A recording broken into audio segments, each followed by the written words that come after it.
Welcome to the Vault, where Central Illinois' best kept stories are held.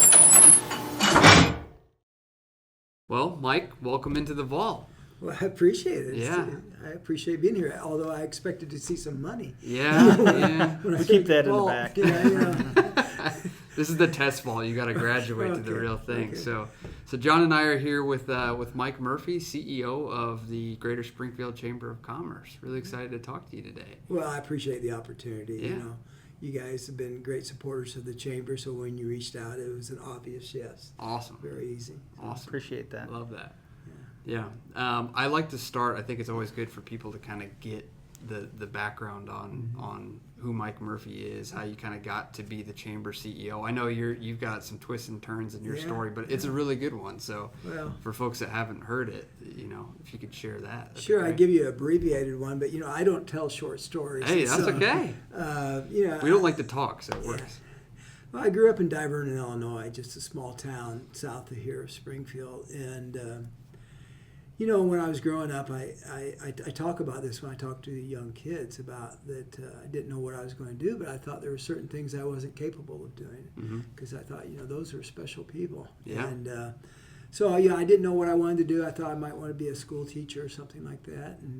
But I went to the Army after high school. I had a great high school. I got to play all the sports down there at Divernon. And that's one good thing about growing up in a small town. You can do whatever you want, Right, yeah. And had a great time there and still dear friends with some of the people I went to school with. But then I went to the Army and got home and went to Eastern Illinois University. And that summer before I went to Eastern, I met a young lady from Pawnee.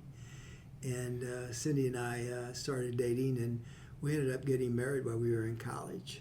And so we've been married since 1978, and That's awesome. Congrats. it's been wonderful.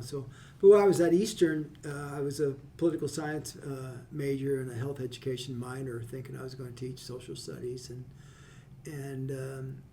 but I was involved in local politics over there.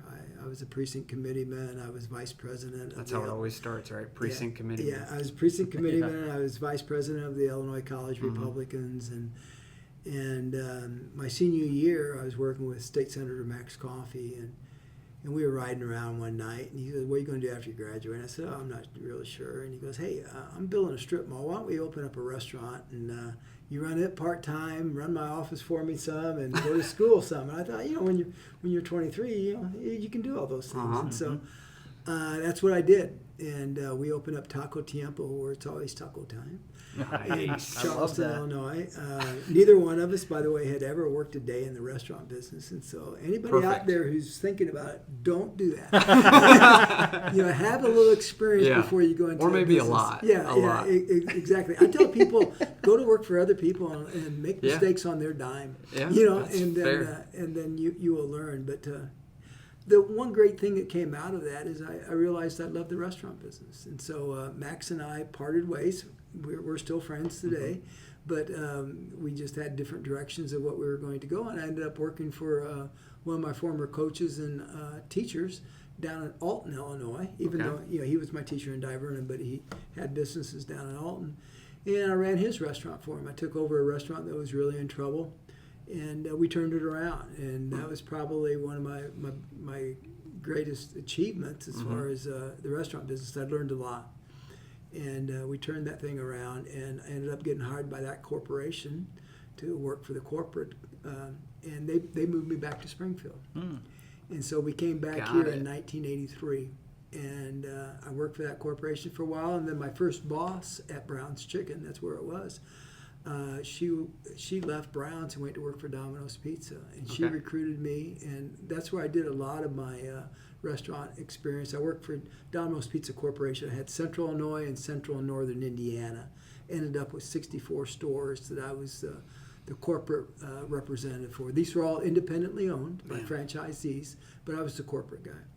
Learned so much from them. I mean, it was so beneficial. The only downside to that job was travel. I'd get up, I'd leave on a Sunday night normally, and not come back till if it was worked out well, I get back Thursday night, but most times I didn't get back till Friday.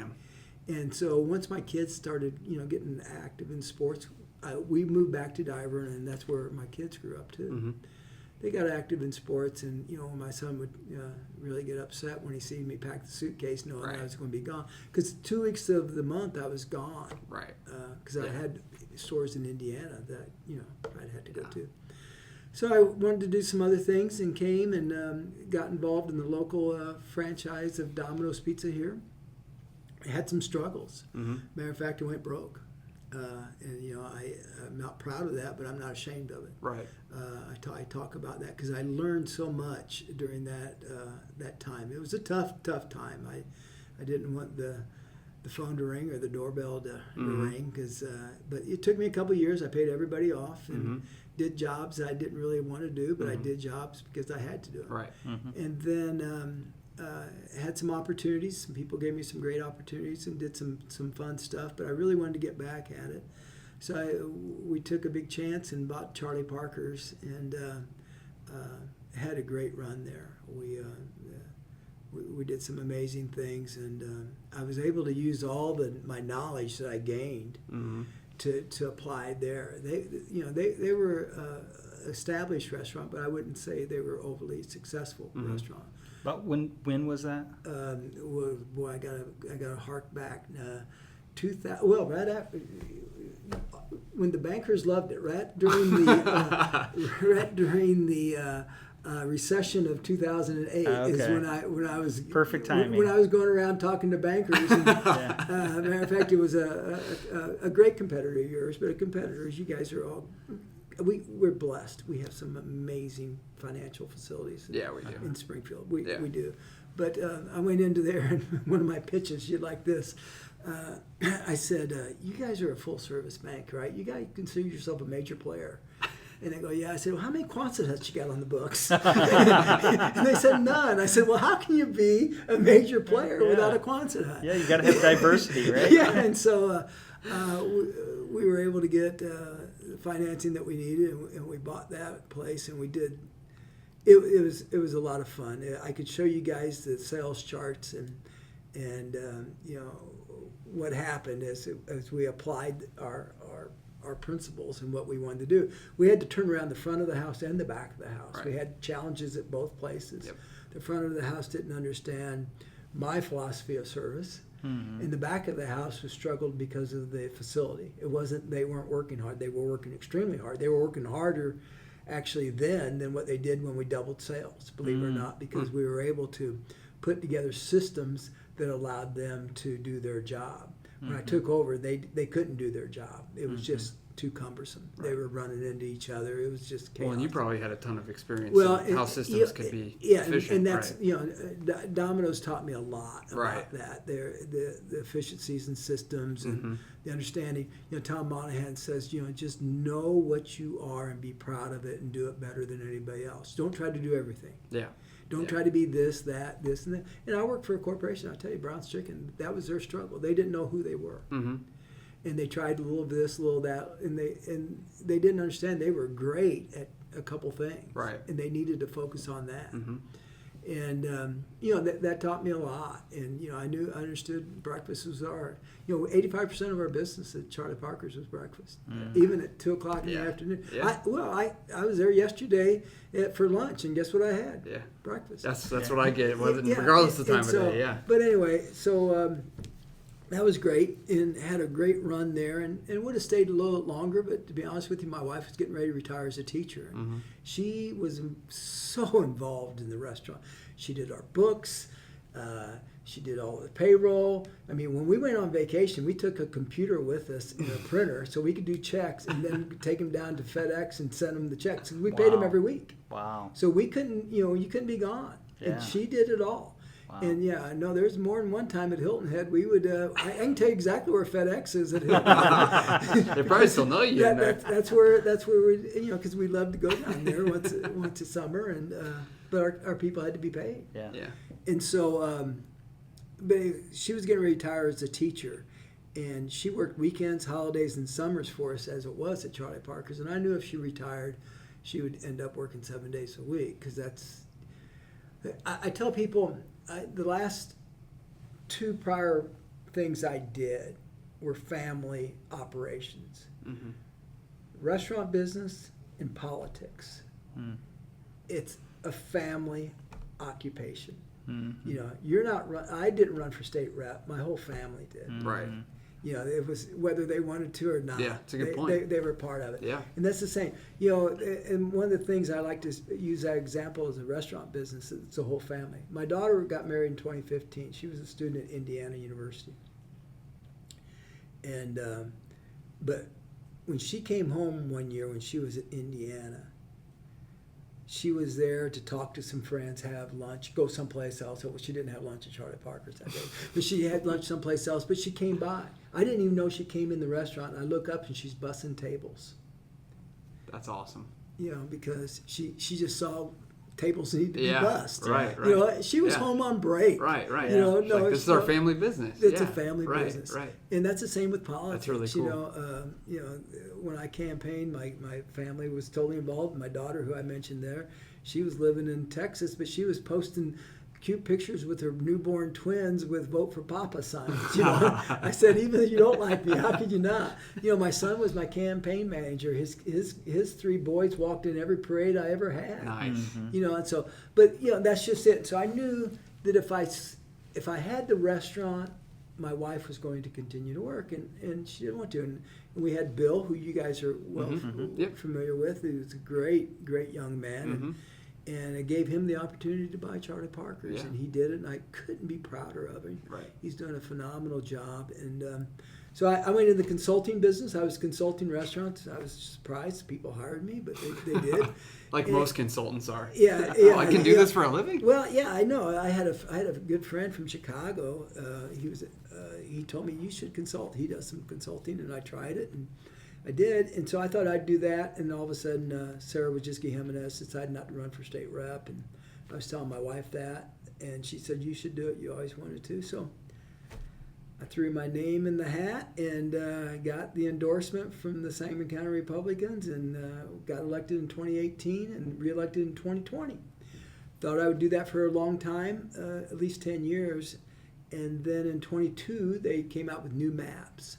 And the new map was going to force me to run against somebody I wouldn't run against. And the night the map came out, I sat down and I don't want to retire. I'm 70 years old, and I literally have no retirement plans. I really don't. And so I wrote down some things that I thought I could do to make me happy, and I called up the young lady who they mapped me with, and I said, by the way, I just wrote 7 things down that can make me really happy, and none of them say run against you. And so you go get them, and I'll go find something to do. And none of the 7 things is what I'm doing now, because the job wasn't the chamber job Right. wasn't listed because Yeah. it wasn't available. But just to let you know how serious I am about not retiring, I wrote 7 things down that I really thought would be fun to do, and then I skipped a bunch of lines and I wrote down "Welcome to Walmart," because I wanted to remind myself I was going to do something. And I Right. don't care what it was. Right. I really, and I'm serious. It wouldn't bother me a bit. Sometimes I think I would love to be a greeter at Walmart. Sure, yeah, right. My wife claims that they would fire me because I'd be talking too much. No one would be spending People any are just money. trying to get to the deli aisle. They wanna- All they right, wanna yeah, buy- right. Leave them alone, Mike. But I like being involved, and so I got an opportunity to be president and CEO of the chamber. I started December 1st of 2021, and it's been a great run. I think we've done some fun stuff that you guys have been involved with. One of the things I'm most proud of is in my tenure, Rise, which I'm sure we'll talk about more. But it's fun. I like to be involved. I like to think that I can contribute something. And the day's going to come where I can't, and that day I will leave. But I don't want to quit work. If I had to quit work, that's fine. I'm blessed. My wife takes care of finances. If I took care of finances, I'd probably have to work. But since my wife is taking care of all that stuff, Family CFO, I like it. We're fine. And so, but life's good. That's awesome. So It's so just such a cool story. Yeah, that's the. I told you it wasn't a short one. So. Yeah, no, and I've heard bits and pieces of it from you before, and I love it. It just shows that you might think you're headed in the direction you're going to be headed in your whole life, and it's crazy how quickly things can pivot in a good way. Yeah, I've been very fortunate. When I talk to young kids, I've had the opportunity to do that a lot when I was a state rep, and still now with this current thing. I tell them, don't worry about what your mom and dad want you to do. I said, Great go advice. find something. Did you hear that? Go find something that you're passionate about. Yeah. And if you find something you're passionate, I told you guys earlier when I went broke, I did some stuff that I probably didn't want to do, but I had to do. Yeah. I wasn't passionate about them, but I had to feed my family. Right. And so I did those things, but I knew it wouldn't be long term because I got to be passionate. I got to, and I describe passion, a job of passion. Wakes you up every now and then in a good way. Yeah. Don't be worried about work. Right. But it wakes you up thinking, oh wow, we could do this, and write it down, and then if that happens every now and then, you're in the right field. Yep. If you go to sleep every night and don't care about anything, and wake up the next day and just go through the motions, go find something else. Yeah. Because you deserve. Because I'm great going to point. tell you, this is your shot. Right. So take advantage of it and do great things. So. Yeah. That's a great point. You talked about your time at Charlie Parker's and in the restaurant business. I can't think of a tougher industry to really be in. I mean, restaurants are tough. Yeah. And a lot of small business owners that I've talked to in the past, they think that they're just going to buy a restaurant and come in and hang out every once in a while and grab something to eat and check on people, pat them on the back. And they have no idea. Like what you described, the successful local restaurants I know have that environment where their family, they're involved, they're there all the time. Yeah. I've talked to some really successful multi-unit operators, and it's interesting because they had their first one and they were great because they were there, they worked it, they knew it. Yep. And then they get their second one and they go, oh my goodness, it almost kills them because they try to do what they did with two, with one and two of them, and they can't. And to a person, I've talked to 4 or 5 of them, they all said, once we got 3, we figured it out. You have to have great people who have the same passion you do, right. Yep. and then you got to still be you're still putting in all the hours you are, but you can't do it. But I'm a firm believer in having somebody with skin in the game. Domino's, they taught me something, and I don't think they still do this, but back in our day, the manager got 10% of the profits. 10% of the profits. Wow. And so we had managers with skin in the game. Also back then, to be a franchisee, you had to be a manager for a minimum of a year.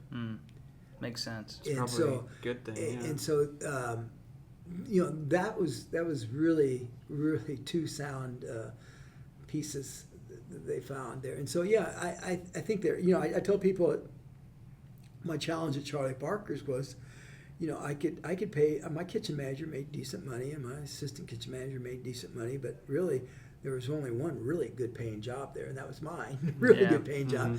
And so I had to earn it. Right. I had to I didn't take a day off to stay home. Right. If I was off, I was doing something cool. I was either on vacation, riding my bike across to Iowa. I did some fun stuff, don't get me wrong. But I worked 7 days a week. I was on schedule 7 days a week unless I was gone out of town. Right. Yep. I didn't take a day off to stay home. And I think that was important. I think, but that's got, not everybody can do that because you have family commitments. I was fortunate; my kids were grown when I did that. But and we were breakfast and lunch, and so I was able to still go to a lot of my grandkids' events. But if you have an evening restaurant and your kid's playing basketball and it's a Friday night, Right. Yeah, That's tough. Good luck. it's tough. Right. Yeah. It's tough. And I get, you're right, it's a tough business. It's a very rewarding business because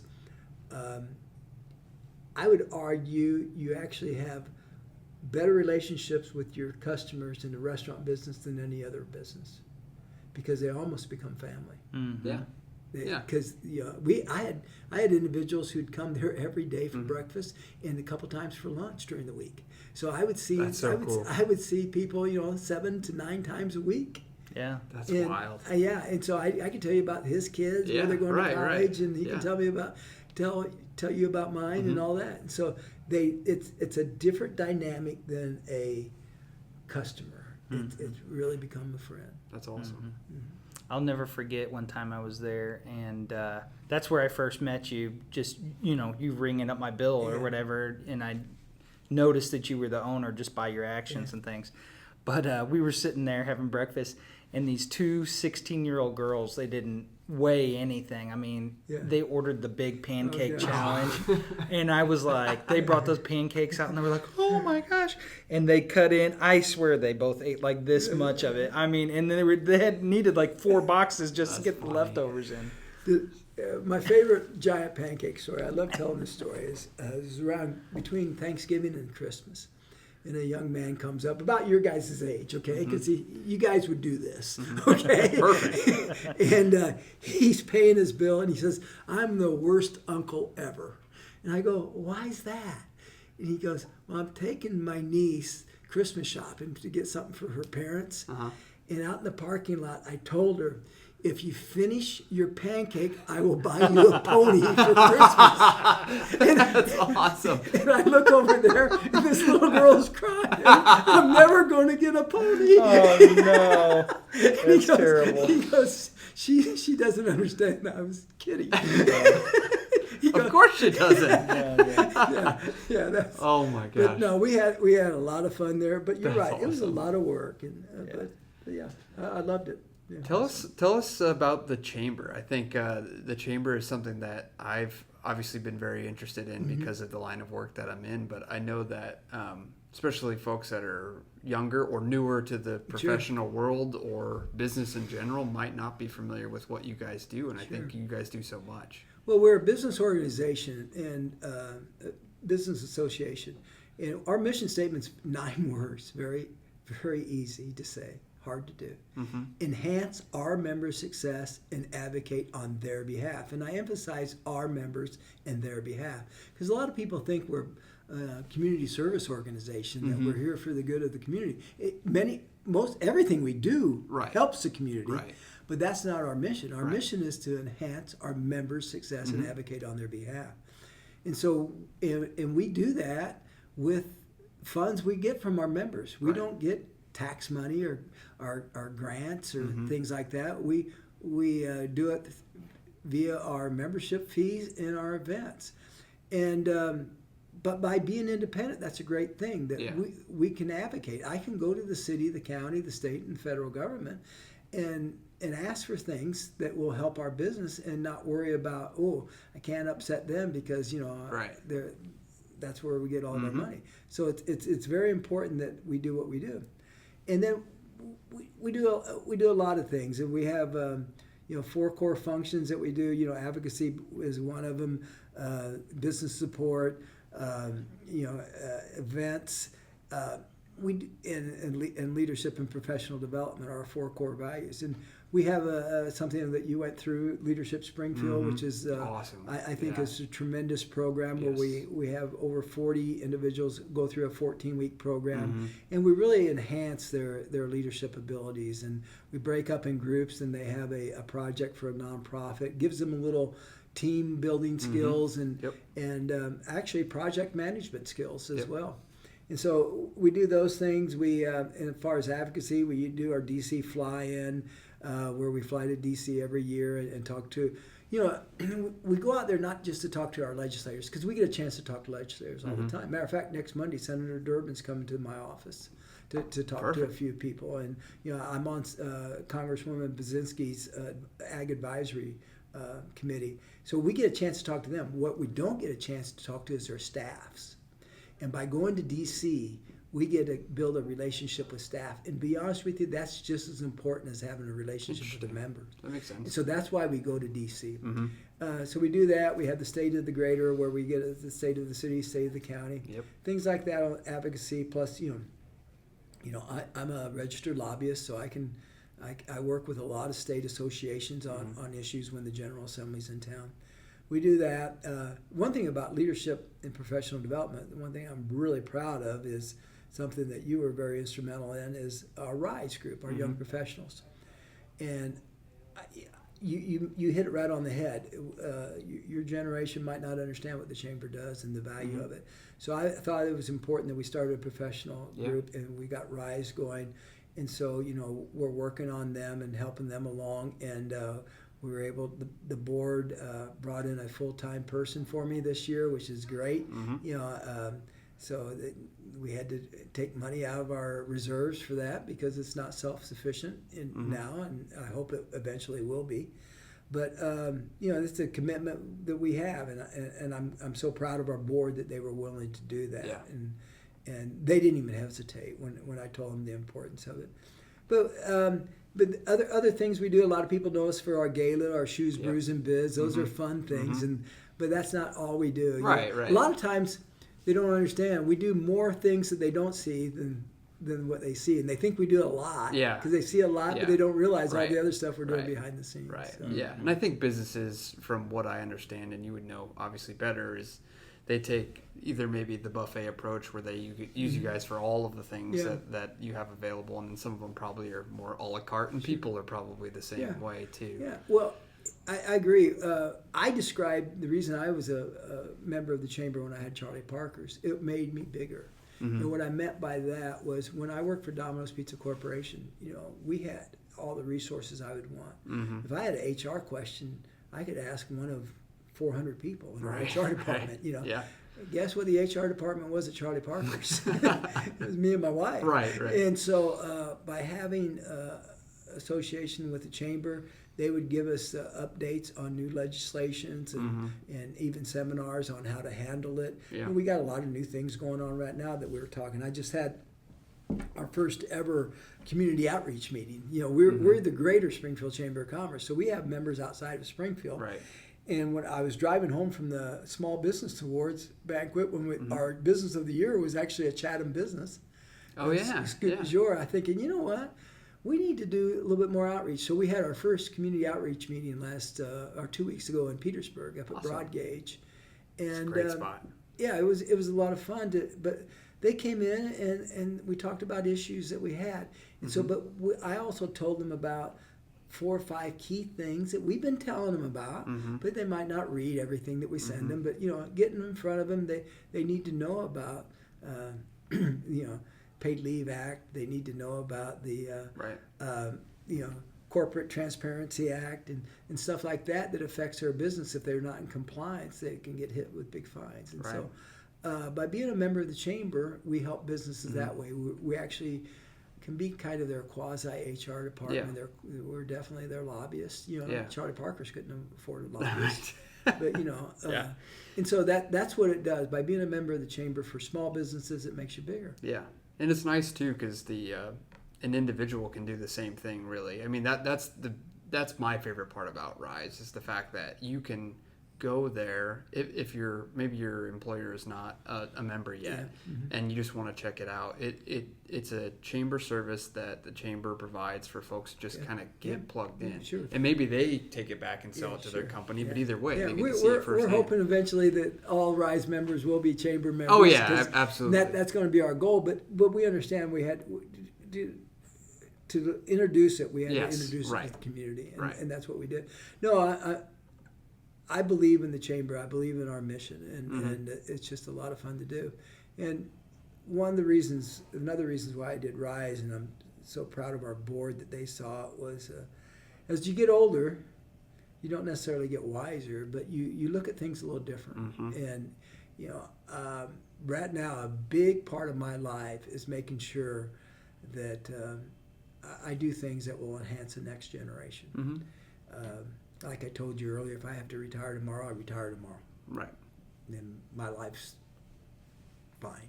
Yeah. Welcome to Walmart. But even if I can't do that, whatever. But while I'm here, I want to make sure that I'm doing things that somebody who's going to be the president of this bank in 10 years takes benefit from it. There's a Greek saying that. A great society is made up of individuals who are willing to plant trees whose shade they will never benefit from, and that's been my number one. When you're 70, that should be the number one goal. Yeah. No, when you and I talked that first time, I mean, you could not have been more supportive and helpful, and kind of piecing together the strategy there. So yeah, it's awesome. Yeah, when we first started having the Rise stuff, and I showed up to the first one, and I see people, young people, you know what I mean? I feel like I was actually, on the way out. I do want to You're tell you kind of that, in John. the middle. I know, yeah. You're in the middle. Yeah, And right. then you have kids who are 18, 19, Isn't that great? 20. You may, probably the majority mid-20s. Yeah, I would say yeah. that. Because, but they're just starting out their career. They've never been to any sort of function. And what a better way to kind of dip their toe in. I remember as a young man showing up at a regular chamber event and being terrified. Yeah, it could be Not overwhelming. knowing Yeah, anybody. sure. And one person might grab you and shake your hand and talk to you for a Right. few minutes, and then you move on, and then you're like, what do I do? Sure. I don't even know what this is No, about. Yeah, So- I think it's very important, and we're striving to keep it 21 to 39. There's a couple younger ones there, that's fine, but 21 to 39 is our target audience, and you can see that. I don't go to a lot of Rise events. It's not because I don't want to. Trust me, it kills me not to go to them.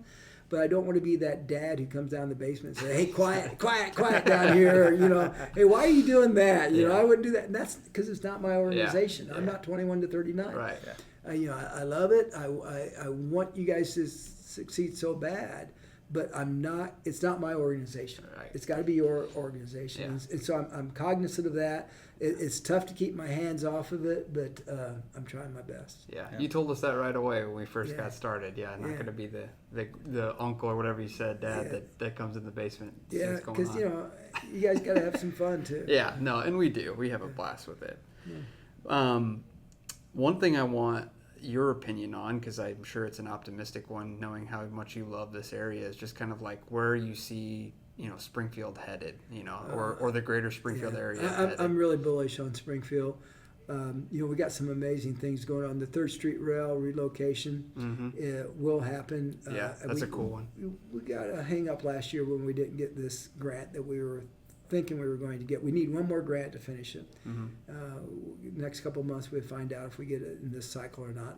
I'd be surprised if we don't. But that's going to be transformational, not because of we had 38 crossings that went away, and so the travel would be better, it will be safer. All those things are amazing. Yeah.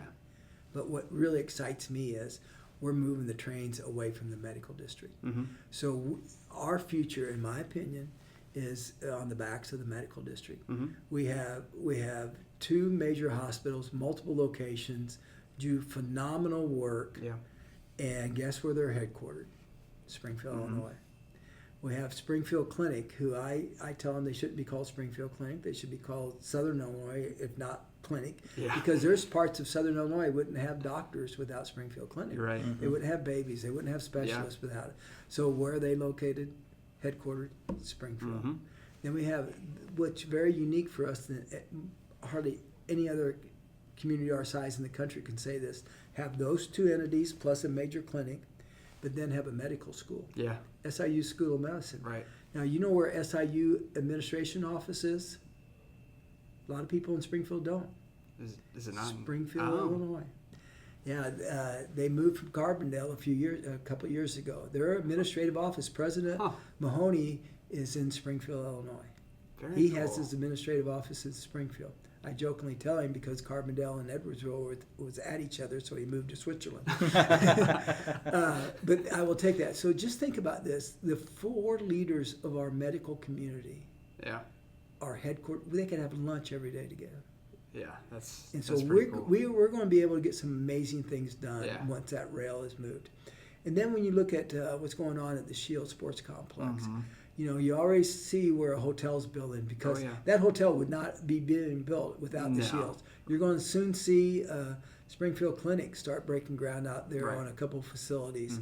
A lot of people say, well, I don't see anything going up. Well, you won't see anything going up for a while because almost everything is horizontal out there. Yeah. All the fields. I was just out there today. All the work is horizontal. The vertical is just a small part of that project. Right. So it's moving. It's going on track. Now, shortage of labor is a concern. Sure. But everything else is taken care of, as you guys well know. You're part of that deal, and so you understand it. So when you do that, those 2 things alone would be exciting. But then drive down Monroe and see what's going on at the Capitol. Yeah. Yeah, it's a good point. And then we're going to redo the armory across the street, and that's going to be not only an office but an events facility. It's going to have something. You know, the Capitol is a major tourist attraction. Oh yeah. And having it quasi shut down has hurt us. All these things are going to happen like 2027, 2028. And from then on, I just hope we have enough workers to handle all the growth we're going to have, because we're going to have some amazing things. Now we got some challenges. Sure. We got to find some ways to get some people to move downtown and live downtown, so we can get some support for some businesses down there. I think that's going to be vital. We're working on that, but I'm very, very, very bullish on Springfield. Yeah, I am too. So. Yeah, the projects that are going on right now are going to be huge for Springfield. I mean, just changing the way people think about the stuff that we have right now. Right. Seems like, I mean, we've been consistently getting small things, but these are big things. They're really going to make some nice changes. It's very exciting. And all kind of, like you said, slated to finish kind of in a stair-step fashion that will be, The next 3 to 4 years are going to be amazing in Springfield, the potential growth. Now we got to make sure we handle, because I talk about this. I've mentioned many times that when I talk to kids, I tell them, you will have opportunities throughout your life. No matter what you do, there's going to be opportunities there. Yeah. The question is, are you going to be prepared to take advantage of those opportunities? Right. Just like I tell the kids, I tell them to do whatever education, get whatever work experience you need, do whatever. And I say, when that door of opportunity comes, never knock on a door. You kick it in. You say, I'm here. Let's shut the door and get to work, because I'm the person you need. I like it.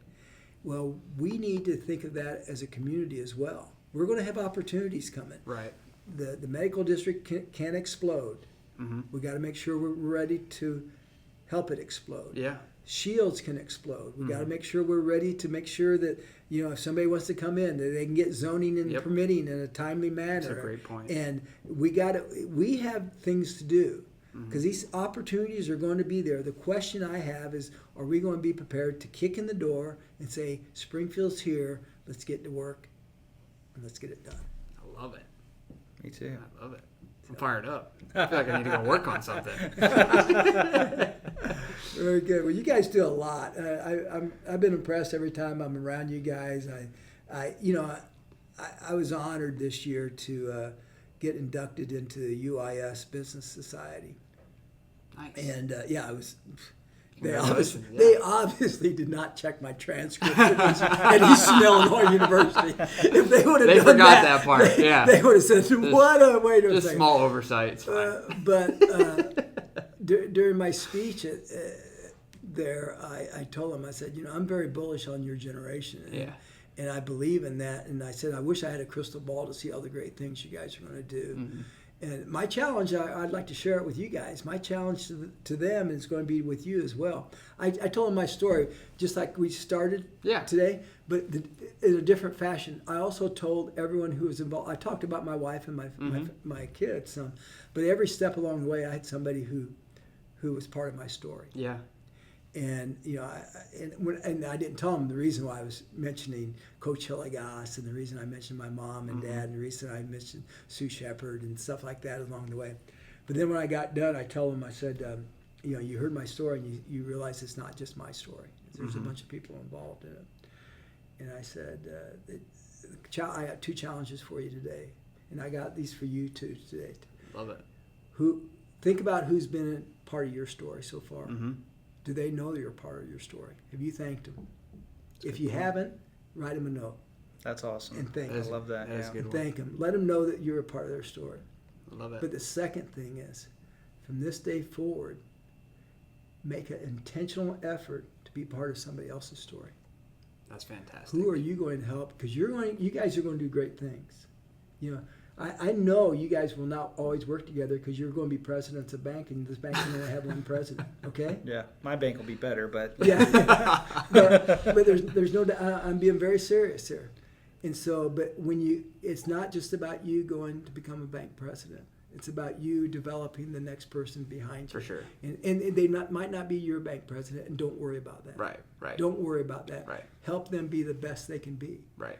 Be part of their story. and make an intentional Love it. effort to do that. So that was my challenge to those kids that day. I shouldn't say kids. They were, Yeah. you know, they were. This they were feels like young a adults. like a locker room talk in high school. I feel like I The- could run through a brick wall. That's fantastic. We went through a similar training and had a teacher where he said that he was training bankers.